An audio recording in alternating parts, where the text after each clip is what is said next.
The auctioneer's voice is a carrion crow's rasp, scratching at the heat-shimmering air of the town square.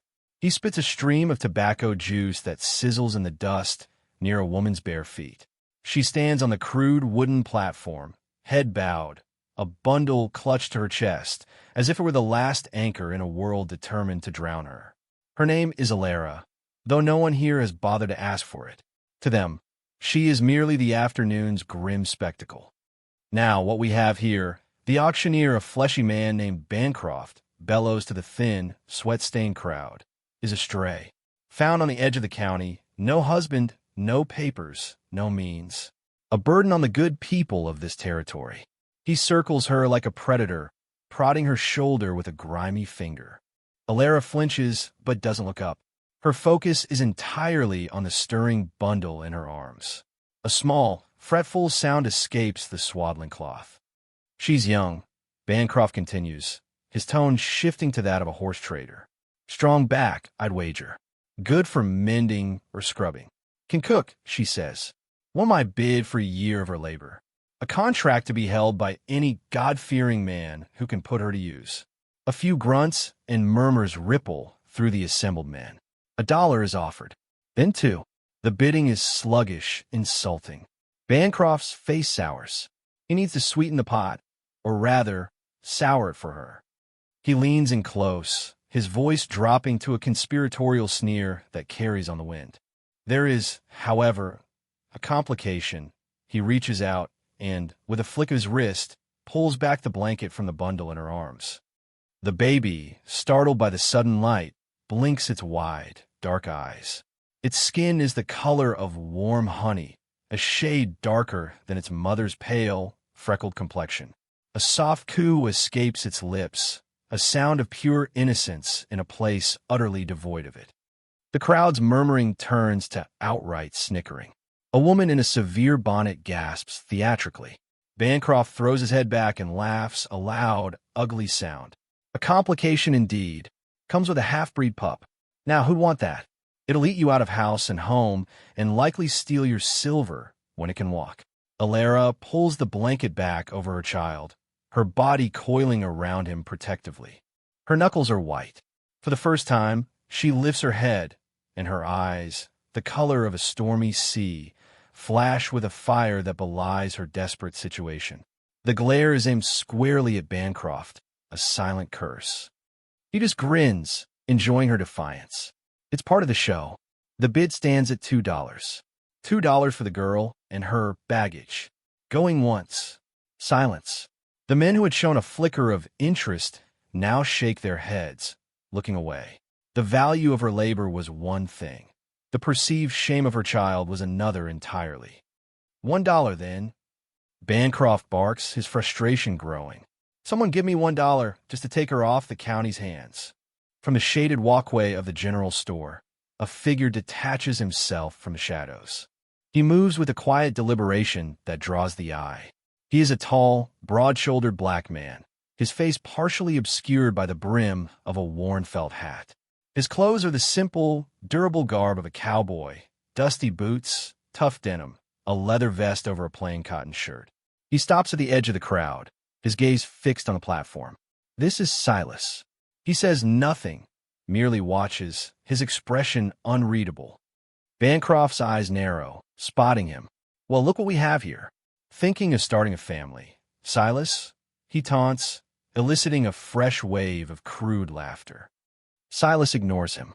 His eyes are on Alara, on the fierce way she shields her baby, on the tremor in her hands that she's trying so desperately to control. He sees not the complication, but the bond. He sees not the stray, but a woman cornered.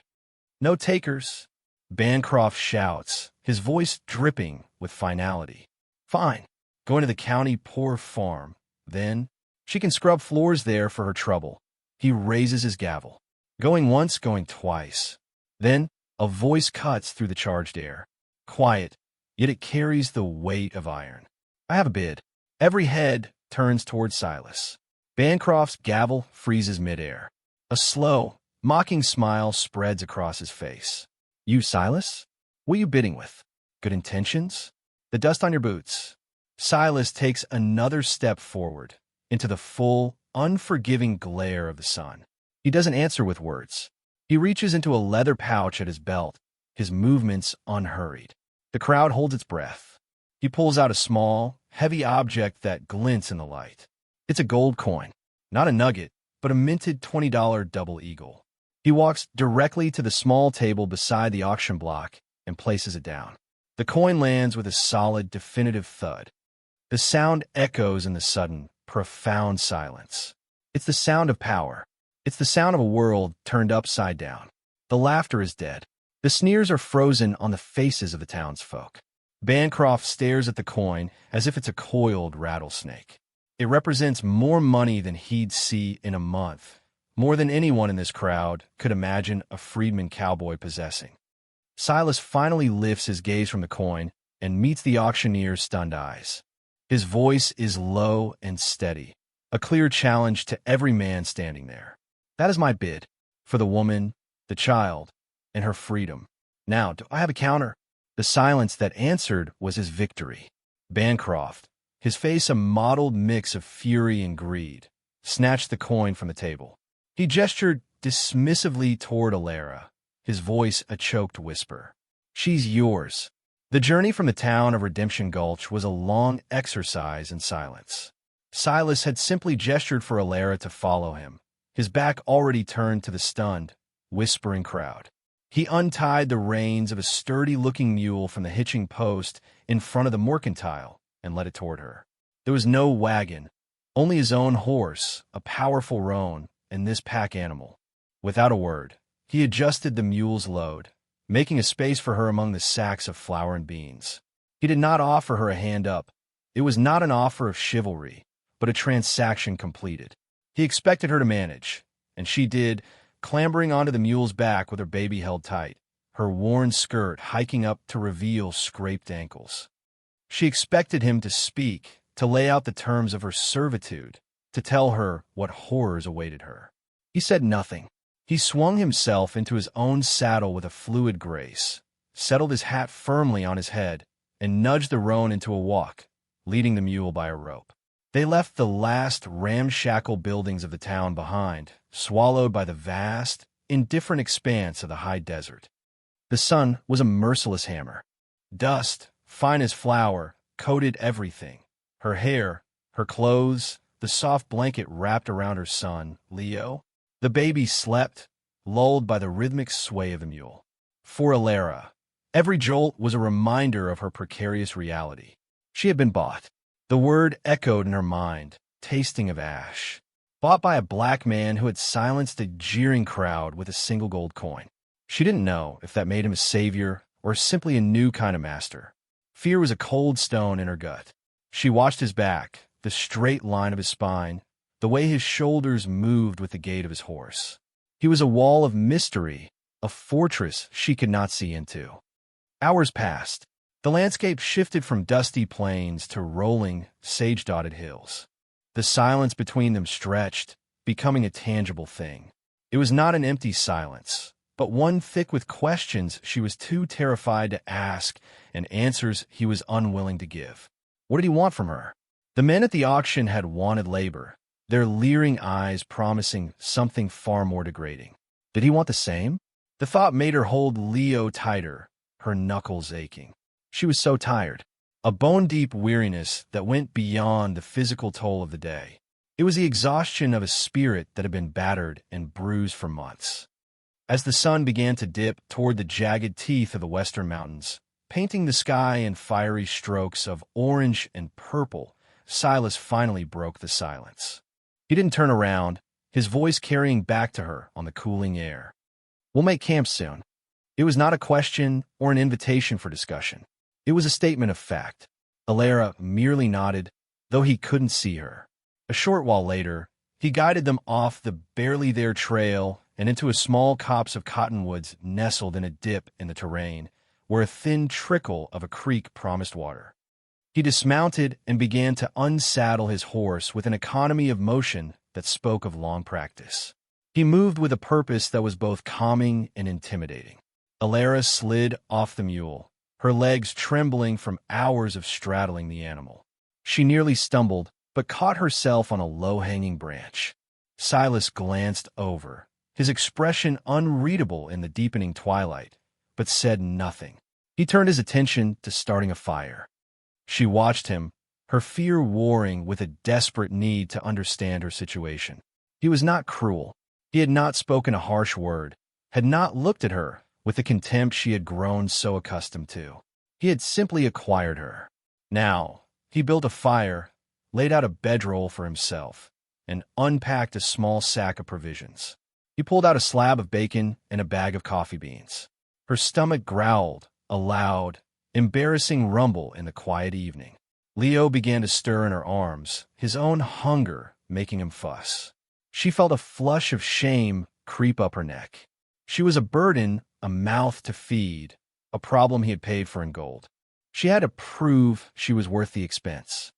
Rocking Leo gently, she found her voice, though it came out as a reedy whisper. "I can cook."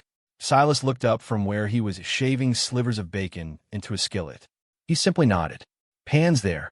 It was a test. A small one, but a test nonetheless. Shifting Leo to one hip, she knelt by the fire. Her hand shook as she took the skillet from him. Their fingers brushed for a fleeting second, his calloused and warm, hers cold and trembling. The contact was brief, impersonal, yet sent a jolt through her. It was the first human touch she'd had in weeks that wasn't violent or dismissive. She cooked the bacon and boiled water for coffee, her movements becoming more confident as the familiar task steadied her nerves. Silas watched her, not with scrutiny, but with a quiet, assessing gaze. He ground the coffee beans against a flat rock with the butt of his knife, the rhythmic crunching filling the space between the crackle of the fire and Leo's soft gurgles. When the simple meal was ready, he took his portion without ceremony, sitting on his bedroll and eating from the tin plate. He had given her the larger share. She ate ravenously, the salt of the bacon a balm to her frayed senses. While she ate, she nursed Leo, her body angled away from the firelight, a habit born of a need for privacy in a world that had afforded her none. After they had eaten, Silas cleaned the skillet with sand from the creek bed and repacked the supplies. The silence returned, but it had changed. It was no longer the tense, fearful silence of the trail. It was the quiet of two solitary people sharing a small circle of light in a vast darkness. He laid a spare blanket on the ground for her, a good distance from his own bedroll. "Get some rest," he said, his voice low. It was the first thing he had said that sounded remotely like a kindness. She lay down, pulling the rough wool blanket over herself and Leo. She did not sleep. She watched the firelight flicker across the hard plains of Silas's face as he sat staring into the flames. Who was this man? He was a freedman, a former slave. She knew the brutal hardships that came with that reality. Yet he carried himself with a stillness, a self-possession that defied the world's judgment. And he had gold, a fortune by the standards of Redemption Gulch. Where'd a man like him get a gold coin like that? She saw him glance over at her, his eyes catching the firelight. She quickly shut her own, feigning sleep. She heard him sigh, a soft, weary sound. Then he rose and walked to the edge of the camp, standing guard under the star-dusted sky. He was not sleeping either. He was watching over his investment. Or perhaps she allowed a tiny, dangerous flicker of hope to ignite. He was watching over her. The next day's travel was a repeat of the first, marked by the same stoic silence. But something had shifted in Alara. The raw terror had subsided, replaced by a cautious curiosity. She observed him cataloging the small details. The way he checked the sky for weather, the gentle hand he used on his horse's reins, the fact that he refilled her canteen from his own when hers ran low at midday, without a word being exchanged. These were not the actions of a brute. Late in the afternoon, they crested a ridge, and Silas pulled his horse to a halt. Below them, nestled in a wide, grassy valley cut by a winding river, was a small, solitary homestead. A simple cabin of hewn logs sat beside a sturdy-looking barn, both weathered to a soft silver gray. A handful of cattle grazed peacefully by the water, and a small patch of tilled earth hinted at a garden. It was isolated, stark, but there was an undeniable sense of peace to it. A sanctuary. "This is it," Silas said, his voice holding a note of something she couldn't quite decipher. Pride. Relief. This was his home. This was the place he had bought with his freedom and his labor. And now it was to be hers, too. As they descended into the valley, Alara felt the stone of fear in her gut begin to dissolve, replaced by something even more terrifying, a fragile, tentative shoot of hope. Hope that this place and this silent, enigmatic man might be the end of her long, desperate running. The cabin was a single room, but it was larger than she'd expected and impeccably clean. A stone fireplace dominated one wall, its hearth swept clean. A sturdy table and 2 chairs sat in the center of the room. A bed, neatly made with patched quilts, occupied one corner, and a smaller cot was tucked into another. There were shelves holding tins and jars, and pegs on the wall for clothes. It was a sparse existence, but an orderly one. It was a home built by a man who valued substance over style. Silas gestured toward the cot. "That's yours." He did not claim the bed for himself and relegate her to the floor, as she might have expected. He did not suggest they share it. He had given her a space of her own, another small, unspoken kindness that chipped away at her fear. "The well is out back," he continued, setting his saddlebags on the table. "Water's sweet. There's firewood stacked by the door. I'll see to the animals." And with that, he was gone, leaving her alone in the quiet space. Alara stood for a long moment, simply taking it all in. Leo, awake now, looked around with wide, curious eyes, his little head swiveling to follow the play of light from the open doorway. She walked to the cot and laid him down gently. It was rough, the mattress stuffed with straw, but it was a bed, a safe place. For the first time in what felt like a lifetime, Alara allowed herself to truly breathe. The air in the cabin smelled of wood smoke, pine, and clean earth. It was the smell of stability. She looked at her son, his dark, downy hair, his perfect little hands clutching at the air. In Redemption Gulch, he had been a mark of shame, a complication here, in this quiet cabin. He was just a baby. Her baby. A wave of emotion so powerful it buckled her knees washed over her. She sank down onto the edge of the cot, burying her face in her hands, and wept. She cried for her lost love, a kind man, a freed sharecropper who had been taken from her by a fever before he ever got to hold his son. She cried for the months of terror and starvation that followed, for the scorn and cruelty that had been her constant companions. And she cried with a profound, aching relief that was so intense it felt like pain. When she had no more tears left, she sat up, wiped her face on the sleeve of her dress, and took a steadying breath. Crying was a luxury she had not been able to afford. Now, she had a roof over her head and a protector, however silent and mysterious he might be. It was time to earn her keep. She found a broom made of bound twigs and began to sweep the floor, though it was already clean. She tidied the shelves, arranging the tins into neat rows. She found a bucket and went to the well, the cold, clear water a shock to her system. She brought it back and set it to heat over the fire, determined to wash away the grime of the road and the stain of the auction block. When Silas returned as dusk fell, he found the cabin subtly changed.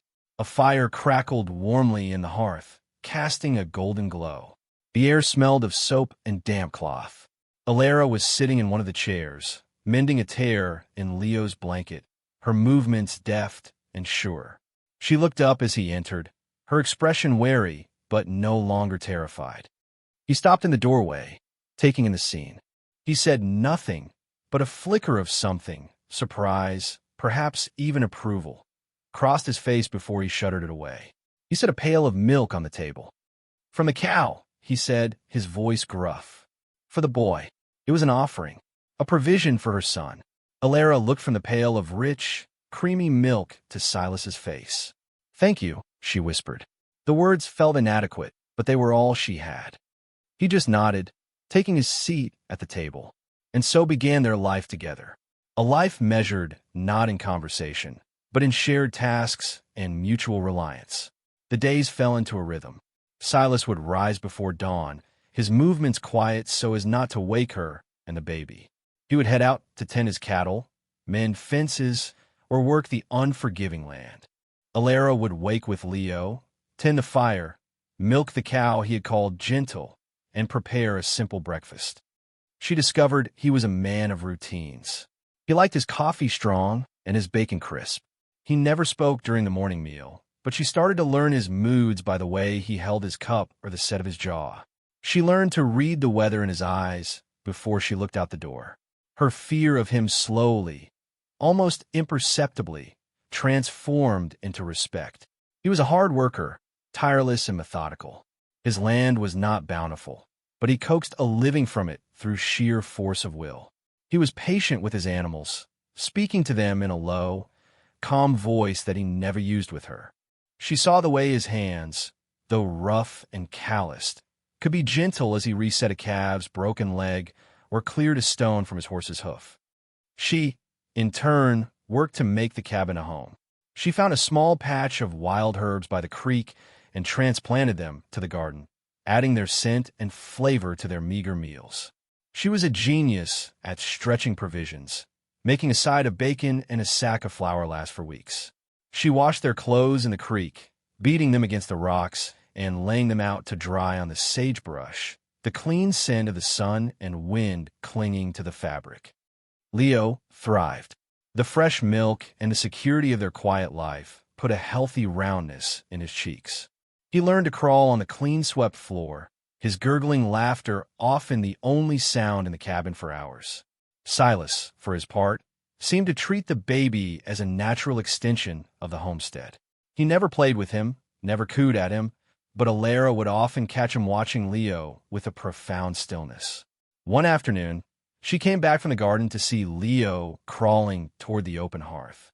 Before she could cry out, Silas, who had been cleaning a rifle at the table, moved with lightning speed. He didn't scoop the baby up, but simply put his large boot down, blocking Leo's path. The baby bumped into the worn leather, looked up in surprise, and then, finding the obstacle interesting, began to pat it with his tiny hands. Silas didn't move his foot until Alara was there to lift Leo away. He never mentioned it, but the quiet act of protection resonated with her for days. The first time words passed between them that weren't about chores or immediate needs was on a cold, rain-swept evening a month after her arrival. The wind howled around the cabin, rattling the single window pane. Leo was asleep on his cot, and the air was thick with the smell of wet earth. Alara was patching one of Silas's shirts, her needle moving in and out of the thick fabric. "You're good with a needle," he said, his voice startling her. He was sitting by the fire, sharpening a knife on a whetstone. She looked up, surprised. "My mother taught me. She was a seamstress." It was the first piece of her past she had offered him. He stopped sharpening the knife, his eyes on the fire. "Your people, where are they?" The question was direct, yet not unkind. She hesitated, the needle still in her hand. "Gone. Mama and Papa died of lung fever a few years back. It was just me after that." She didn't mention Leo's father. That was a story too raw, too painful to share. She expected the conversation to end there, another door closed. But Silas surprised her. "I had a mother. Her name was Hattie. She taught me my letters." Used a charcoal stick on the back of a shovel. He ran his thumb over the razor-sharp edge of the knife. The master's wife didn't like that. Took the shovel away. The stark simplicity of his words hit her like a physical blow. In that single, brutal anecdote, he had given her a glimpse into a world of hardship she could barely comprehend. A world where learning to read was a punishable offense. She looked at this strong, self-sufficient man and saw the shadow of the enslaved boy he had been. "I'm sorry," she whispered. He shook his head, not in denial, but as if to brush away the past. "No need to be. I got my freedom. Bought it with 5 years of my life, breaking horses for the army after the war. That's where I learned to save. Every penny. Never spent a dime. I didn't have to. So that was it." The gold coin wasn't a lucky find. It was the culmination of years of brutal work, discipline, and sacrifice. And he had spent it on her. The weight of that knowledge settled upon her, a heavy, complicated thing. It was a debt she could never truly repay. "Why?" she asked, the word escaping before she could stop it. "Why did you do it?" He finally looked at her, his dark eyes seeming to see right through her. "I know what it's like to be on a block, judged like livestock. No person should stand there." He paused, his gaze flicking toward the cot where Leo slept, especially not with a child in their arms. He said nothing more, turning his attention back to his knife. But the wall of silence between them had been breached. It wasn't a gaping hole, but a small, crucial crack, letting in a sliver of light. That night, when she lay on her cot, the sound of his steady breathing from the other side of the room was no longer the sound of a stranger. It was the sound of a man who understood suffering, a man who had chosen to stand against it. As the seasons turned, the rhythm of their life deepened. Summer bled into a crisp, golden autumn. The cottonwoods along the creek turned a brilliant yellow, and the air grew sharp with the promise of winter. Their partnership solidified into a comfortable, unspoken routine. They worked together to harvest the small garden, storing potatoes and carrots in a root cellar Silas had dug. He taught her how to shoot, his hands briefly and impersonally guiding hers as she learned to hold the heavy rifle. "You need to be able to protect this place," he'd said simply, "when I'm not here." The thought of him not being there sent a surprising pang of fear through her. She had come to rely on his presence, on his quiet strength. The homestead had become her world, and he was its unmovable center. Her feelings for him were a confusing tangle. Gratitude, respect, and a burgeoning affection she was afraid to name. She saw him not as a black man or a white man, but simply as Silas, the man who had given her son milk, who had protected him from the fire, who had shared the story of his mother. She found herself watching him as he worked, admiring the powerful muscles in his back, the deep concentration on his face. She started leaving a piece of pie for him on the table after dinner, or ensuring his mended shirt had a touch of extra care in the stitching. Small, quiet ways of saying what she could not speak. One afternoon, as the first snowflakes of the year began to drift down from a gray sky, she saw him standing by the corral, looking out at the cattle. He seemed troubled, a tension in his shoulders that hadn't been there before. "Silas?" she ventured, pulling her shawl tighter around her. He turned, his face grim. "We're low on salt and flour. Winter's coming on fast. I have to ride to Redemption Gulch." Redemption Gulch. The name alone made her blood run cold. They had been insulated in their valley, safe from the judging eyes and cruel tongues of the town. The thought of him going back there, alone, filled her with a dreadful anxiety. They would remember him. They would remember the gold coin and the scene at the auction. They won't be kind," she said, her voice small. "Kindness has never put food on my table," he replied, his tone flat. "I'll be gone 2 days. 3 at most. Bolt the door at night. Keep the rifle loaded." He left the next morning at dawn. The sight of him riding away, a lone figure growing smaller against the vast, snow-dusted landscape, left an ache in her chest so profound it surprised her. The cabin felt cavernously empty without him. The silence, once a comfort, was now oppressive. She and Leo were alone, truly alone, for the first time since their arrival. The first day passed in a blur of nervous activity. She did her chores with a frantic energy, constantly glancing toward the ridge he had disappeared over. That night, she bolted the heavy wooden bar across the door, a task Silas usually performed. She laid the loaded rifle on the table beside her cot and slept fitfully, starting at every creak of the cabin and every howl of the wind. The second day was worse. A heavy snow began to fall, blanketing the valley in a thick layer of white, erasing the trail, isolating them completely. The world shrank to the 4 walls of the cabin and the swirling vortex of snow outside the window. By evening, her anxiety had curdled into a cold, hard knot of dread. What if he didn't make it back? What if something had happened in town? What if he was hurt, lying somewhere in the snow? On the morning of the 3rd day, the snow stopped. The world outside was pristine, white, and silent. There was still no sign of Silas. Panic, cold and sharp, began to set in. She had faced starvation and cruelty before, but she had been alone then. Now, The thought of facing the world without Silas was unbearable. She had not realized how much he had come to mean to her, how much this fragile life they had built together was her only anchor.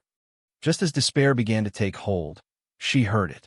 A sound, faint at first, muffled by the snow. The nicker of a horse. Her heart leaped in her throat. She ran to the door, her hands fumbling with the heavy bolt. She threw it open, and there he was, his horse and the mule plodding wearily through the deep snow. Silas was slumped forward in the saddle, his hat gone, his coat dark with a stain that wasn't melted snow. "Silas!" she cried, running out into the cold, her bare feet sinking into the snow. He managed to lift his head. His face was pale beneath his dark skin, his lips tinged with blue. There was a long, ugly gash on his forehead, matted with blood. "Trouble in town," he managed to rasp, before his eyes rolled back in his head and he pitched forward, falling from his horse into the soft, white drift below. For a moment, Ilara was frozen in sheer terror. The world spun, the pristine white of the snow seeming to mock the dark reality of Silas's collapse.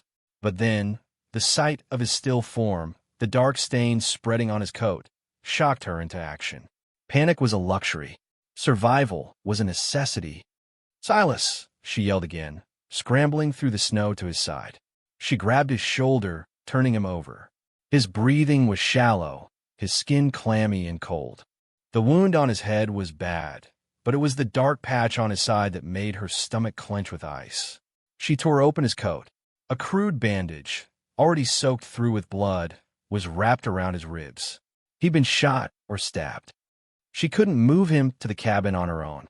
He was a big man, a dead weight.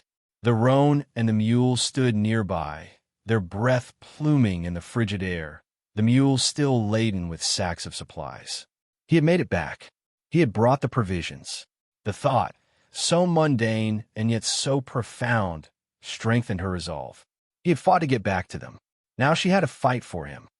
"Leo," she whispered, a quick, panicked glance back at the open cabin door where her son was now crying. "Just a minute, baby. Just a minute." Thinking fast, she untied the heavy canvas tarp covering the supplies on the mule. With strength born of desperation, she managed to roll Silas onto it. Grabbing one end, she began to pull, her feet slipping, her muscles straining against his weight. It was a grueling, agonizing process. Pull, slip, dig her heels in, pull again. The few yards to the cabin felt like miles. Each inch was a victory. Finally, she got him through the doorway and onto the floor near the hearth. She slammed the door shut against the cold, threw more wood on the fire, and then ran to soothe the screaming Leo, scooping him up and holding him tight to her chest for just a second, drawing strength from his small, warm body. She put him on his cot with a piece of dried apple and a stern look. "You stay, Leo. Mama has to work." Then she turned her full attention to Silas. She worked with a frenetic, focused energy she didn't know she possessed. She cut away his shirt and the bloody bandage. The wound was a vicious stab, deep and angry, just below his ribs. It wasn't bleeding freely anymore, which scared her more. It meant the bleeding might be internal. The gash on his head was messy, but less worrying. She heated water, her hands shaking so badly she spilled half of it. She washed the wounds as gently as she could, her touch clinical, pushing down the wave of emotion that threatened to overwhelm her. He groaned, his eyelids fluttering. "Ilara," he mumbled, his voice thick. "Hush now," she commanded, her tone sharper than she intended. "Save your strength." She remembered seeing her father stitch up a torn saddle once. She had watched, fascinated. Now, she prayed that memory was enough. She found her sewing kit, the one her mother had given her, and threaded the strongest needle with the thickest thread. She sterilized it in the flames of a candle until it glowed red, then plunged it into the pail of whiskey she'd found in his saddlebags. Her stomach churned. "This is going to hurt, Silas," she whispered, leaning close to his ear. "I'm so sorry." She took a deep breath and made the first stitch. He arched his back with a silent scream, his hands clenching into fists. Tears streamed down her face, but she didn't stop.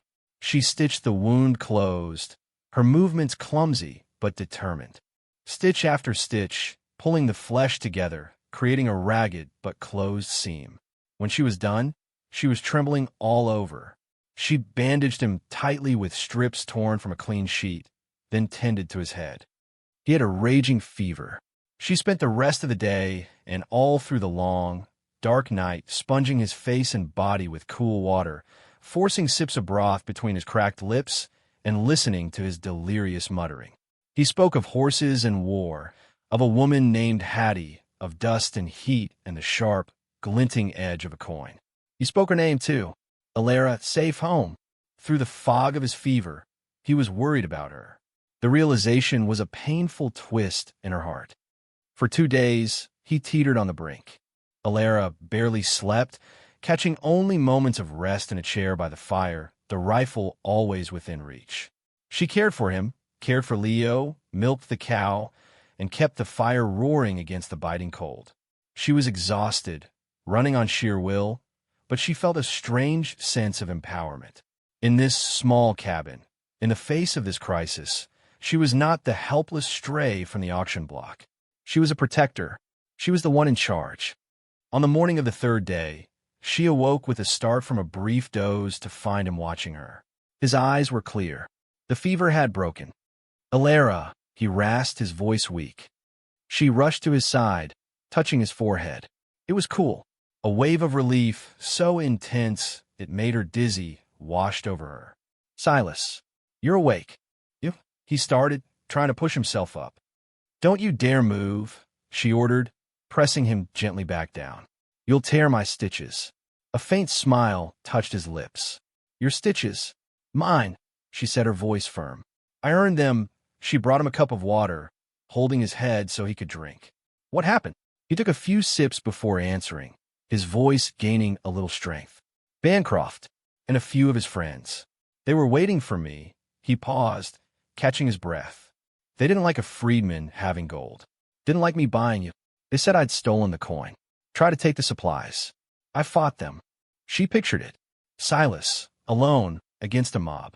They did this to you? She asked, her voice shaking with rage. I gave as good as I got, he said, a grim satisfaction in his tone. Bancroft won't be grinning for a while. Broke his jaw. He winced as a sharp pain shot through his side. Got the supplies out. Had to. He had risked his life for salt and flour. For her. For Leo. The debt she felt she owed him was now immeasurable, a mountain she could never hope to climb. But looking at him, so weak and vulnerable, she realized it wasn't about debt anymore. It was about something else entirely, something that felt terrifyingly like love. Over the next week, she nursed him back to health. She was a stern but gentle caretaker, changing his bandages, cooking him nourishing broths, and bossing him around with an authority that secretly amused him. The roles had been completely reversed. He was the one who was dependent, and she was the one who was strong. The dynamic in the cabin shifted permanently. The space between their beds no longer felt like a respectful distance. It felt like an empty chasm. The silence was no longer comfortable. It was charged with unspoken emotion. They would catch each other's eye across the room, and a current would pass between them, potent and undeniable. One evening, when he was strong enough to sit at the table, he watched her playing with Leo on the floor. The baby was laughing, pulling a lock of her brown hair that had escaped its bun. A look of such profound tenderness crossed Alara's face that it made Silas's breath catch in his throat. He looks happy, Silas said quietly. Alara looked up, her cheeks flushed from the firelight. He is. We both are. The admission hung in the air. We, not I. Silas reached across the table, his hand covering hers where it rested. His touch was warm and firm, no longer impersonal. It was a deliberate act of connection. Alara. She looked down at their joined hands, his dark, calloused one covering her paler, slender one. It felt right. It felt like coming home. The day I bought you, he began, his voice low and raspy. I told myself it was about principle, about decency. But that was only part of the truth. He paused, gathering his words. The other part is, I was lonely. This valley was quiet, too quiet. And then I saw you on that block, fighting for your boy with nothing but the fire in your eyes. And I knew. Knew what? She whispered, her heart hammering against her ribs. I knew my home wasn't complete, he said, his thumb stroking the back of her hand. It was missing a heartbeat. 2 of them. Tears welled in her eyes, but this time they were not tears of sorrow or relief. They were tears of a deep, resonant joy. She had been bought in auction, a piece of property. But this man had never treated her as such. He had given her safety, then respect, then a home. And now, he was offering her his heart. Before she could answer, a sudden, frantic barking erupted from outside. It wasn't the familiar sound of a coyote. It was closer. Hounds. And beneath their baying, the unmistakable sound of approaching horses, moving with purpose. Silas was on his feet in an instant, the pain in his side forgotten. He moved to the window, peering cautiously through a crack in the shutter. The color drained from his face. Trouble, he said, his voice grim. Bancroft and the sheriff. The confrontation came not with a bang, but with a formal, self-righteous knock on the cabin door. Silas stood in the center of the room, his hand resting on the rifle propped against the table. Alara was behind him, Leo clutched tightly in her arms, her heart a frantic drum against her ribs. The peace they had found, the fragile confession that had just passed between them, felt like a dream about to be shattered. Silas, open up in the name of the law. A voice boomed from outside. It was Sheriff Miller, a man known more for his laziness than his integrity. Silas's jaw was tight. He's with them. He glanced back at Alara, his eyes dark with a grim resolve. Stay behind me. He unbolted the door, but didn't open it wide, just a crack. Sheriff Miller stood on their small porch, his silver star pinned crookedly to his chest. Behind him, on horseback, were 3 other men. One of them was Bancroft, his jaw swollen and bruised, his face a mask of smug vengeance. Another was a portly, well-dressed man Alara had never seen before. Sheriff, Silas said, his voice a low rumble. Silas, Miller returned, avoiding his eyes. We've had a complaint. A serious 1-inch, he gestured vaguely at the well-dressed man. This here is Mr. Abernathy, from back east. He claims this woman you're keeping is his legal property. Alara's blood ran cold. Abernathy, that was the name of the man whose son who was Leo's father. She had fled his family's estate after his death, when they had threatened to take her baby and send her to a workhouse. The man, Abernathy Sr., urged his horse forward, peering at her over the sheriff's shoulder. His eyes were small and cold. That's her, the serving girl, Alara. And that is my grandson. His gaze flickered to Leo with disdain. The regrettable issue of my son's poor judgment. She ain't property, Silas stated, his voice flat and dangerous. I bought her labor contract from the county. Paid for in gold. Bancroft here took the money himself. Bancroft spat on the snow. You bought a stray, Silas. This here is a matter of family. Mr. Abernathy is her rightful guardian and a boy's. He's here to take them back to a civilized place. He means a place where he can hide the boy away and work me to death, Alara said, her voice trembling but clear. She stepped forward, moving to stand beside Silas, no longer hiding behind him. I won't go. Abernathy scoffed. You have no choice in the matter. You are an unwed mother, a vagrant. The law is on my side. Sheriff Miller shifted uncomfortably. He was clearly a pawn in this, bought and paid for. Silas, the law says the boy's next of kin has a claim. You're harboring them illegally. You need to hand them over. This was it. The world was trying to break them apart, to put them back in the boxes it had designed for them. Him, the powerless freedman. Her, the shamed woman. But something had changed in that cabin. They were no longer 2 separate, desperate people. Silas didn't raise his rifle. He didn't need to. His power was not in the threat of violence, but in the unshakable truth of his conviction. He planted his feet, a mountain of a man standing guard over his home.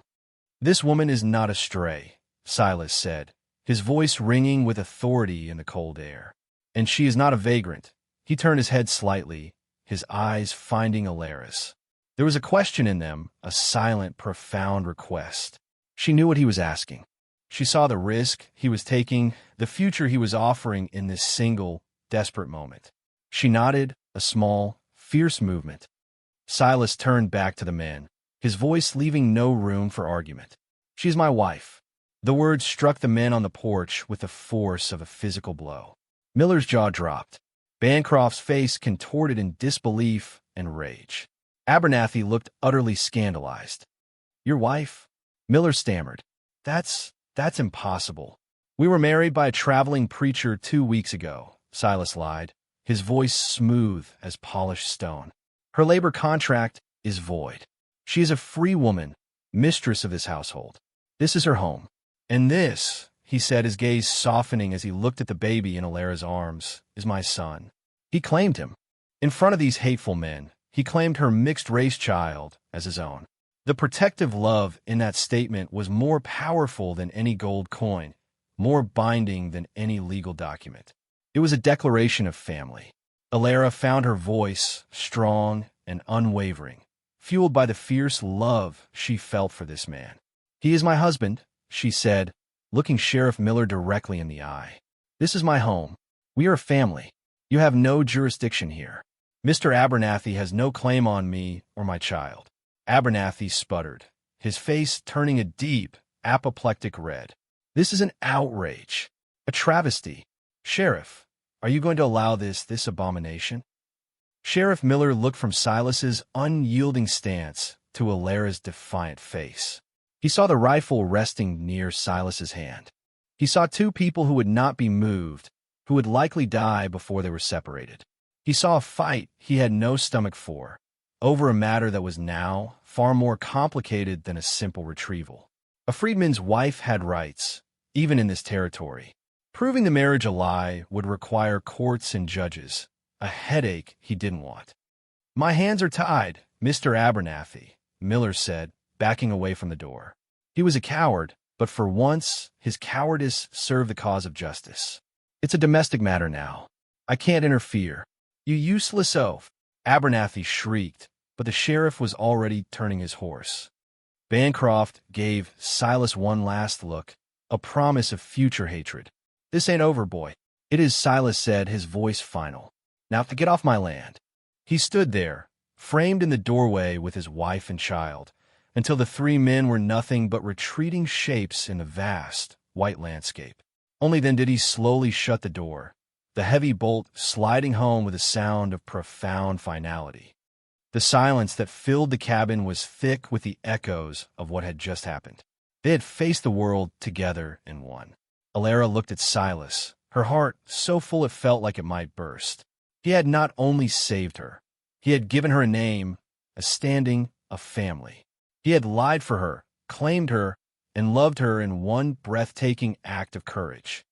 He turned to her, the strength seeming to drain out of him as the adrenaline faded. He leaned heavily against the door, his hand going to his bandaged side.